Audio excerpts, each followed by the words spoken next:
Well, thank you. Like Melan had said, I'm a master's student here at Utah State University.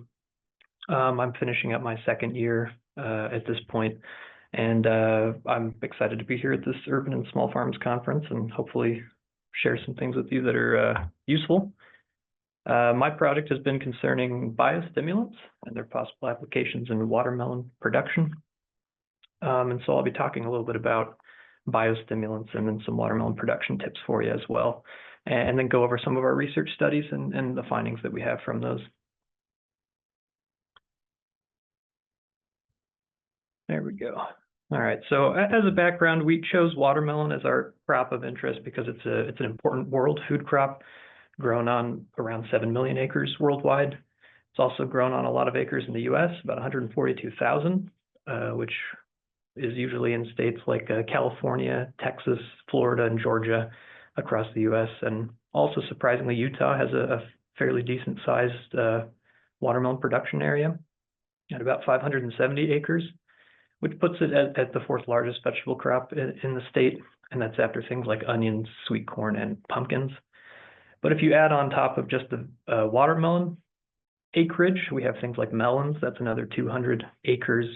There are cucumbers, squash, and then pumpkins, which are all related crops in the same family. And those all together are about 35% of the acreage. So looking at watermelons, but also seeing implications into the larger crop family is why we chose this crop. And the challenges that we're facing with watermelon, as well as many other crops, as we've already seen today, is drought. Long-term droughts in Utah are common occurrences. And as we see here in August of 2022, when they were writing the proposals for this research, we were in a pretty poor state drought-wise. We had a lot of extreme and exceptional drought throughout the state of Utah, and a lot of watermelon production areas fell into those areas. We can see here July 30th of 2024, so last growing season, things have improved pretty substantially, but as the saying goes, we're either in a drought in Utah or we are preparing for one. So it's useful to think of how we can prepare when times come again. So long-term drought certainly affects production. Lack of water is really problematic, but in Utah, because we rely on snowmelt mostly and surface waters, even seasonal water deficit can occur at times when maybe we're getting enough water, but it might just be coming at the wrong time. So late season deficit of water in watermelons can be really problematic because they need quite a bit of water to grow. They're a very large fruit and they're mostly water themselves. So it's important to think about water issues in the state and across the world. And lastly, looking at fertility and nutrition. The cost of fertilizer has increased a lot over the last few years. And while that has come down a little bit, it's still above the averages that we've seen in the past. And on top of that, we have a lot of problems with the runoff of nutrients into water bodies. And in Utah, we have more and more reports of harmful algal blooms and things like that. So it's important to think about not just the economics, but also the environmental sustainability of our production systems. So with that, I'll talk to you a little bit about watermelons. There's a lot of words on this slide. I'll just look on the right. There's a big old table of different varieties that have been shown to grow well in Utah. So that's just a good starting place for you if you're looking to grow watermelons on your urban or small farm. And I think when you're looking at varietal selection, one of the first things you want to think about are your market. It's almost sometimes easy to grow the crop, but harder to get it purchased or to market. So it's good to think about those things before you even select a variety. Think about what the market wants. Think about where you're selling it to and what those people are looking for. If they're looking for large watermelons or if they're looking for some of the small personal sized, and then you can select from there. You'll want to look at your growing zone and how much time you have. We just saw a lot of the importance of that, understanding how many days you have, and then thinking about how much of a crop you can fit into that.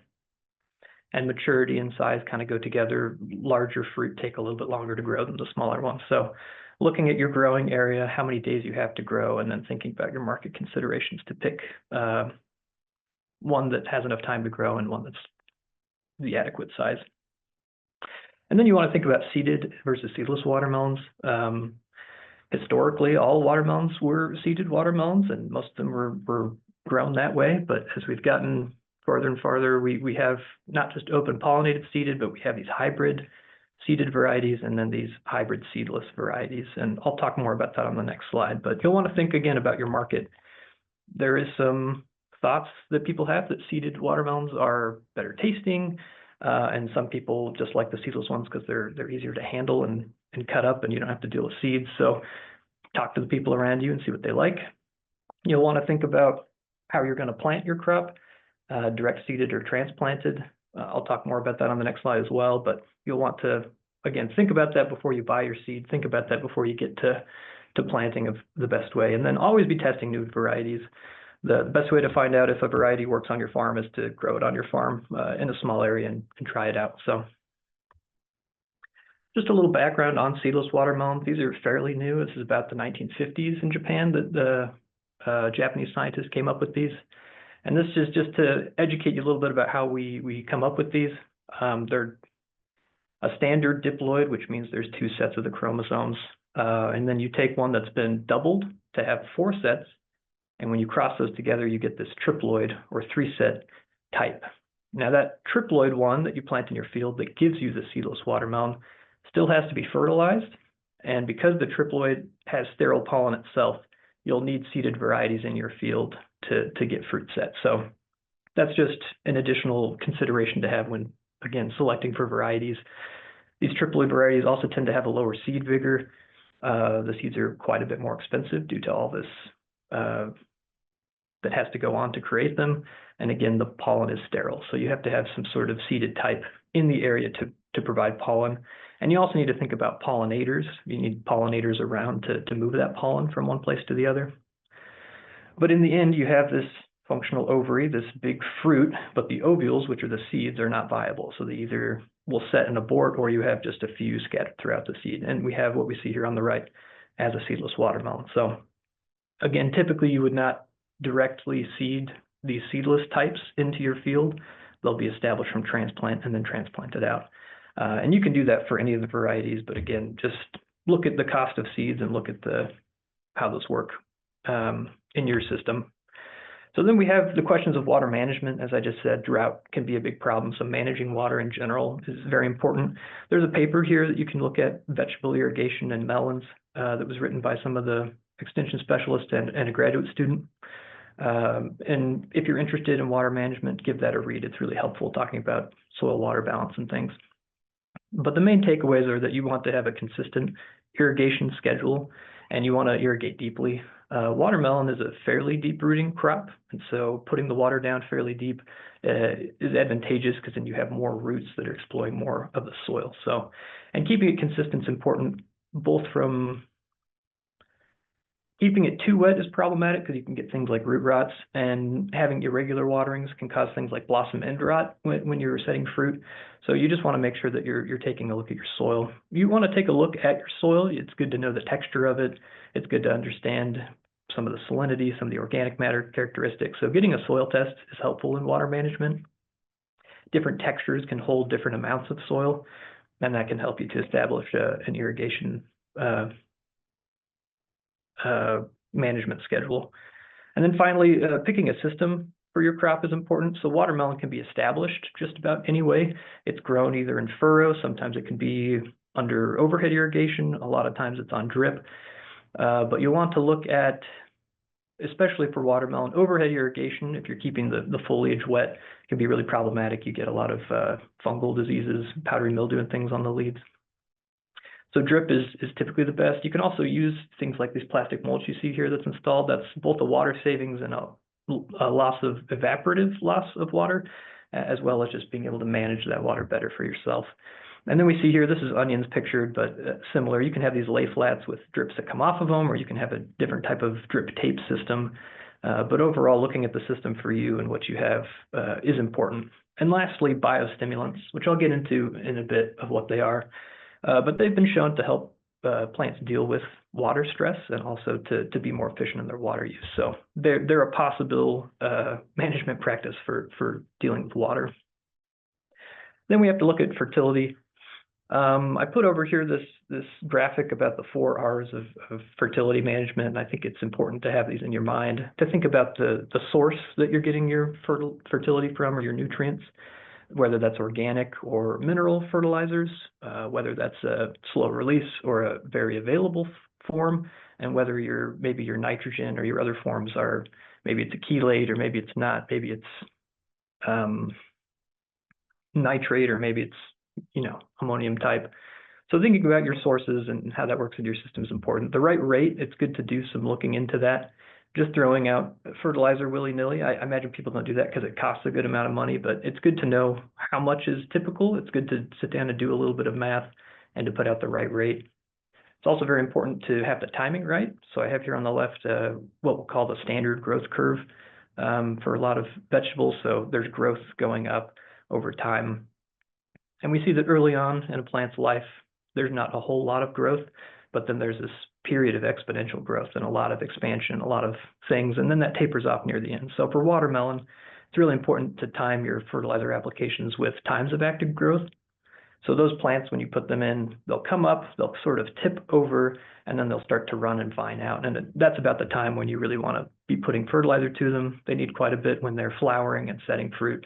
And then at the end of their cycle, there's less need for it. So putting on a ton at the beginning and hoping it sits there and lasts the whole production window might not be the most effective. And lastly, the right place, especially in watermelon, because we have such wide spacing between plants, because they're vining plants, it's not often advantageous to broadcast and incorporate. It's better to do maybe injecting through your drip line or doing side dressings and things like that, so that it's in the place where the plant can get to it. And then lastly, again, thinking about these biostimulants and biofertilizers, that could be in addition to help you either offset your fertilizer applications or possibly just be more efficient in your nitrogen use or other nutrients. And then just a word about harvest, right? So once you've done these things, you've selected your variety, you've managed all these things, you get to have a fruit at the end. And this is just to show you that it can be tricky at the beginning to learn how to harvest these correctly, but with just a little bit of practice, it can be done. So one of the first things I always look for is the tendril here. So the plant is connected to the vine by the stem here, and then there is on that same node a tendril. And when that tendril starts to die back and sort of brown, that's a good time to harvest it. So I see this picture on the left. We have it having died back about half of the way. That's a time where you could harvest. And then if you let it go a few more days, it'll wither all the way back. And that's when I tend to pick mine, and maybe in a home garden you would. But another way is to look at the ground spot. It'll tend to change from maybe more of a white color to a kind of creamy color or go yellow. So checking on that, and then looking at the rind characteristics. They'll start off kind of hairy and maybe shiny. And as they get more mature, they'll start to become a little bit more dull in color. And finally, just picking a couple and tasting them. Maybe if you have a refractometer, you can look at the sugar levels and the sugar contents. You want them to be about above a 10 to be, of high quality. But just tasting them and getting to know when, how they look in your field and how they taste is a good way before you go to market. So now talking about biostimulants. Biostimulant is defined as a substance or organism that's applied to the plant. That can be either to the above ground portion, the foliage, the fruit, the flowers, or to the soil, with the hope of having these benefits of nutrition efficiency, abiotic stress tolerance, and crop quality and yield. So there have been reports of it being able to help with, again, abiotic stress would be things that are not living, that'd be like high and low temperatures, that'd be low and high waters, meaning flooding or drought. You've got salinity and things like that. And then crop quality would just mean, maybe in the sense of watermelons, having higher sugar content. Maybe you don't have more tonnage total, but you have higher quality fruits. And then there's also the possibility of having higher yields. And again, we'll get into some of these effects and how they possibly work. But there's two main categories of biostimulants that you could break it out into. One would be biological, and the second, which I'll talk about later, is non-biological. But these biological biostimulants are living. So they're things like bacteria and fungi. And I wouldn't look too long at this figure on the right. It can get a little hairy, but it's just to show you that the root is a place of active microbial activity. There's lots higher microbial activity by the root, but there's a lower microbial diversity. So that just shows that certain microbes are more interested in being around the plant, and there's lots of them. So we can have these bacteria that'll help with things like nitrogen fixation. Some of those are free living, just out in the soil fixing nitrogen, and some of them can be nodulated onto the plant root. If you know of legumes, things like rhizobia can fall into this category of helping the plant get access to nitrogen. They can also help with phosphorus and potassium solubilization. In Utah soils, it's fairly often we have plenty of P and K in the soil, but it's often a problem with it being available to the plant. So having these out into the soil that are possibly taking it into insoluble forms and putting it into the soil solution so the plant can take it up can be really helpful. Additionally, iron chelation, kind of similarly, we have typically plenty of iron in the soil, but it's not always in a very usable form. So they produce these chelates that hold on to that iron and make it so the plant is able to get at it more easily. And then finally, hormone production.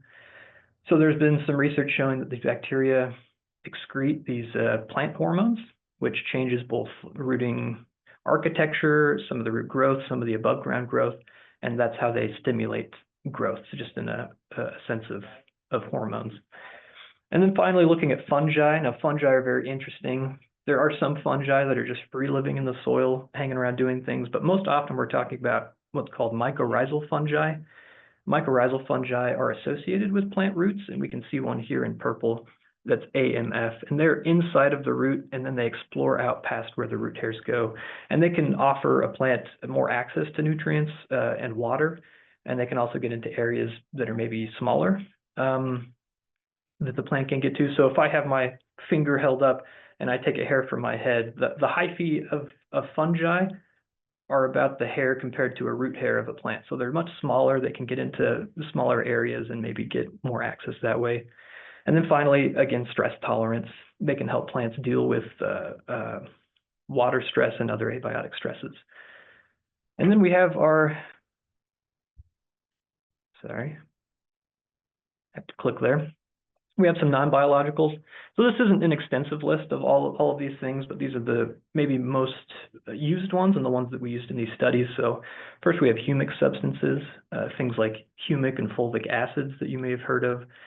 These are essentially from some sort of carbon source. We extract them and then we apply them typically to the soil to help with either physical, chemical, or biological characteristics. So they've been shown to help with water holding capacity and things like that in the soil. They've been shown to help a bit chemically, maybe as being a chelate or helping with nutrient availability. And we can also see some higher biological activity in areas where we applied these. They kind of act as microbe food.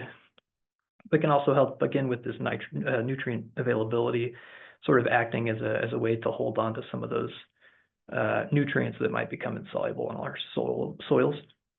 And then they can have some hormone-like effects. Just because of the shape of them on occasion, they'll interact with the plant in a way that gives it a sort of hormone-like growth effect. And then we have seaweed extracts. So seaweed is growing in the water. It's an algae, it's not a plant, but they have a lot of similar contents in them. So usually they extract those contents from the cells of these seaweed, and then you apply it to the plant, and it can help with nutrient uptake, again, stress tolerance, particularly abiotic stress tolerance. And finally, there are plant hormones that are contained within these products that can help with growth and stimulate it in that sense. So in our studies here at Utah State, we picked a smattering of different biostimulant products that are local to the area, all but the kelpac, the seaweed extract product that's from South Africa, but the other ones are from the Intermountain West area that are pretty readily available to growers. And here on the left, we can see that we have the control. We then have 3 of these bacterial type ones going from 3 to 4 to 20 bacterial species. We have a humic acid product. We have a seaweed extract product. And then we did 2 different types of mycorrhizal fungi products, again, going from a lower 4 species up to 15. And we took these products and incorporated them into greenhouse media just to study if they could help with the growth. And then we wanted to select a couple of these for later use in the field. So we applied these to the potting mix and mixed them in, except for the seaweed, which was applied later, just because that's what the label asked for. We grew them for 30 days, and then we took data every 10 days. And this next slide just shows some of the results from the day 30 of all of those studies that we did aggregated together. And we can tell that there are some differences. Some tended to be a little bit higher than others. But those error bars and those letters tell you that none of them were statistically different from each other. Though we did have some that consistently tended to perform better. That would be 2 of these bacterial products and 1 of these fungal products. So we took those and used them in the field in a field trial. So like I said, we took 3 of those products plus a control. Again, 2 of those bacterial and 1 of those fungal products. We applied those to 2 different varieties, 1 seeded variety, Crimson Sweet, 1 seedless, which is Fascination. And then we imposed 2 deficits onto those on top of all of that. 1 was a reduced amount of irrigation based on evapotranspiration, and 1 was a reduced application of fertilizer. And in the end, we grew those in the greenhouse according to the way before we were incorporated into the media. We transplanted into the field. We had standard management practices, and then we took data on survival, growth, yield, and quality. And here I'll just talk about some of the yield and quality that we saw. So far, with the analyses I've done, we haven't seen much of a difference from these products, but we'll go through some of the data here. So we split this into half, where I'm going to talk about irrigation portion of it and then the fertility portion. In this section, we're looking at irrigation. We have these products. Again, the blue ones are bacterial. This brown one is the mycorrhizal fungi. And then we have these deficits as far as treatment. So we'll look at 2023 first off, and we see that by biostimulant, not much of a difference. We also see that by treatment, not really much of a difference in yield. This is in, again, pounds per acre, sorry. But we see a pretty big difference from year to year. 2023 was a much less ideal growing year than 2024. We see a little bit of a trend here in the reduced evaporative, the reduced ET occasionally having less yield, but again, sometimes it had higher, and so there's not really a clear trend there in any effect. Then in the fertility section, again, we see that in 2023 had quite a bit less production than in 2024. We don't have much difference by the biostimulant treatment.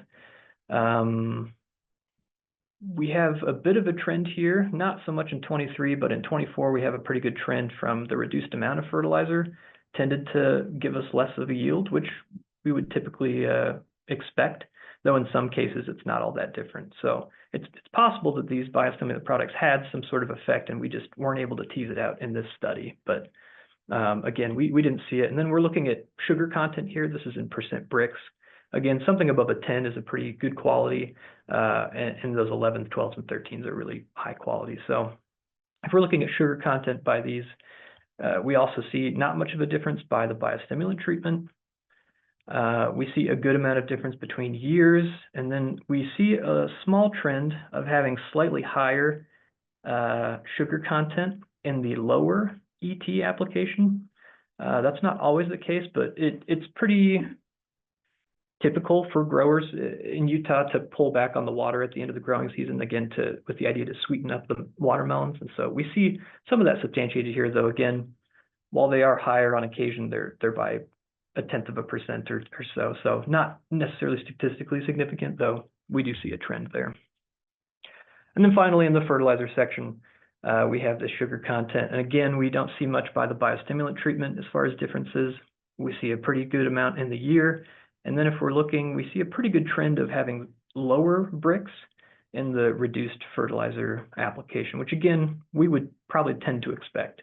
Less fertilizer usually leads to less growth, and then you have less photosynthetic ability to fill a fruit and put a bunch of sugar at it. So those are the results that we saw. I would say that, again, 2023 wasn't an ideal growing year. We had so much rain late in the season that while I was trying to deficit irrigate the plants, they were getting so much from precipitation that it really didn't matter. So that difference in 2023 we can't really see by water, though in 24 we had a good amount of deficit. I also want to point out these are commercial products. A lot of the research goes on with single species that they're using in controlled environments. So secondly, this is field conditions. Things can get pretty difficult out in the field. There's a lot of native microbiota already there. And so evaluating these things can be difficult, and we don't always have clear trends from applications. And then lastly, small acreage plots. These are pretty intensely managed plots. So if we're comparing them to growers' fields, I definitely took care of them differently than a grower. and we got more harvested off of it. Sometimes they'll go over and only get 75, 80% out of a field before they move on. So that's just to say that the numbers might not exactly match up, though the trends should. So in conclusion, we often saw the cultivars, I didn't show that here, but the cultivars behaved differently. The years were quite different. There were some occasions where we saw different biostimulant products affect different varieties differently. So again, not a really strong trend that we could see time after time, but it's possible that these varieties react to these products differently. That would be interesting to look at in the future. We also saw that we kept the yields and the sugar content through these deficit applications. While it was somewhat lower on occasions, it wasn't always that way. And so it could be that we're still recommending maybe too much water and too much fertilizer, though again, there's more work that needs to be done there. And then again, just looking at the sugar trends, when you put less fertilizer out, you would expect maybe lower production, lower quality. And when you pull back water in the late season, you would also kind of expect it to be a little bit sweeter. So we did see those things in this study. So I would say in conclusion, look into these things. It's interesting that a lot of research is going on with these biostimulant products. Keep your eye out and maybe try them in your farm, though I wouldn't expect it, again, to be the silver bullet to solve all your problems, or I wouldn't bet the farm on it, I guess is what I'd say. So at the end here, I just wanted to show some of these different resources. You have the Utah Vegetable Production Guide, which has all the information on growing the different vegetables. So the information I shared about watermelon is in there. And then I just wanted to show there are a lot of different universities looking at these biostimulants and have written little fact sheets on them. So if you want to know more about them in a general sense, you could look up any of these, and hopefully Utah State will have one coming out in just a little bit. So with that, I would just like to thank you, acknowledge all the funding agencies and all the people that help with this project, and go to questions, which it seems like I'll be answering those in the chat as we go. But